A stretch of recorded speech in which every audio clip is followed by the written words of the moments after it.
देखिए, पढ़ाई लिखाई के साथ साथ बहुत जरूरी है कि हम लोगों का लैंग्वेज यानी बोली बेहतर होना चाहिए। मान लीजिए कि आपको नॉलेज है अच्छा, लेकिन आप बहुत ही गंदे तरीके से बोलते हैं तो आपको कोई भी पढ़ा लिखा नॉलेज वाला नहीं कहेगा। तो अब पॉइंट ये है हमारा कि लैंग्वेज सुधारने के लिए हम आपको 3 स्टेप बताएंगे, ठीक है। सबको फॉलो करना है, और जो फॉलो करना है सिर्फ स्कूल में नहीं करना है, ये आपको घर पर भी जाकर फॉलो करना है, ठीक है। तो सबसे पहला जो हम लोग का पॉइंट रहेगा कि गाली जबान पर किसी भी हालत में नहीं आना चाहिए। गाली एक बड़ी गाली होती है, एक छोटी गाली होती है, ठीक है। बड़ी गाली तो देना ही नहीं है जो गंदी गालियां हैं। उसके अलावा हम लोग को यह ध्यान रखना है कि छोटी से छोटी गाली भी जबान पर ना आए। उसके लिए बहुत ध्यान रखना होगा अपने लैंग्वेज पर, अपने जबान पर। तो सबसे पहला चीज क्या हमने बताया कि आपको हर हालत में गाली बंद करना है। तो हम लोग को गाली से परहेज करना है, गाली नहीं देना है। जैसे सबसे छोटी गाली अगर देखा जाए तो साला साली है। बातचीत में आपको साला साली भी यूज नहीं करना है, साला साली भी छोड़ना पड़ेगा आपको, ठीक है। हर हालत में आपको गाली जबान पर नहीं आना चाहिए। पॉइंट नंबर 1 हो गया। अब पॉइंट नंबर 2 में आते हैं।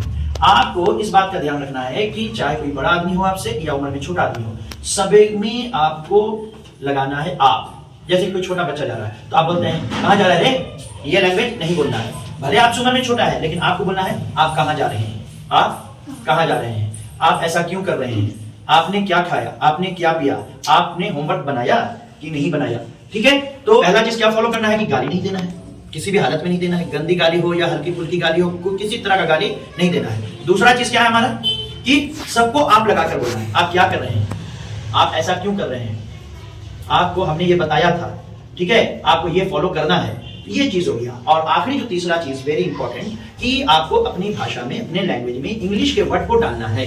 इंग्लिश वर्ड को डालना है, छोटा छोटा वर्ड आप यूज करते जाइए। जैसे एग्जांपल है, आप अपने चप्पल जो बोलते हैं कि मेरा चप्पल कहाँ है, अभी आप घर जाइएगा तो अपना शूज उतार के खोजिएगा चप्पल कहाँ है, चप्पल कहाँ है, नहीं, बंद कर दीजिए चप्पल बोलना। आप बोलिए स्लीपर्स कहाँ है, चप्पल को बोलिए स्लीपर्स, जूता को तो शूज बोलते ही होंगे, ठीक है। अब हाथ धोने जाना है तो बोलिए हैंड वॉश करने जा रहे हैं, ठीक है। स्लीपर्स, शूज, हैंड वॉश, इस तरीके के वर्ड को आप इस्तेमाल कीजिए। जैसे कि आपको बोलना है कि कम से कम 50 रुपये चाहिए, तो वहां पर आपको बोलना है कि एटलीस्ट 50 रुपीज चाहिए। ज्यादा ज्यादा इंग्लिश वर्ड का इस्तेमाल कीजिए। 50 रुपया ना बोल के उसको 50 रुपीज बोलिए। अभी 2025 चल रहा है तो आप 2025 मत बोलिए, 2025 में हम लोग हैं, और एक दिन बाद हम लोग पहुंच जाएंगे 2026 में।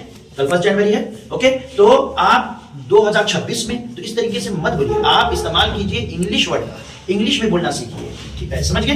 तो जैसे कि 2026 बोलिएगा, कितना बोलिएगा, 26 बोलिएगा।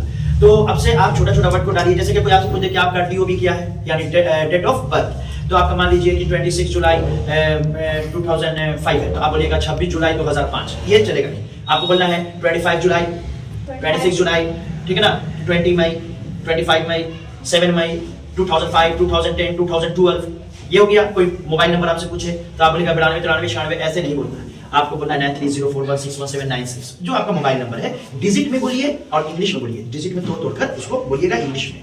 अब से इस तरह की बात का ध्यान रखिए। सबसे पहला गाली नहीं देना, जबान पर गाली आना ही नहीं चाहिए। दूसरा नंबर पर कि आपको सभी जितने हैं आपके सामने, कोई भी छोटा बच्चा हो या बड़ा, सब में आप लगाकर बोलना है। और आखिरी तीसरा कि अपनी बातचीत में इंग्लिश वर्ड को लगातार डालिए, ओके।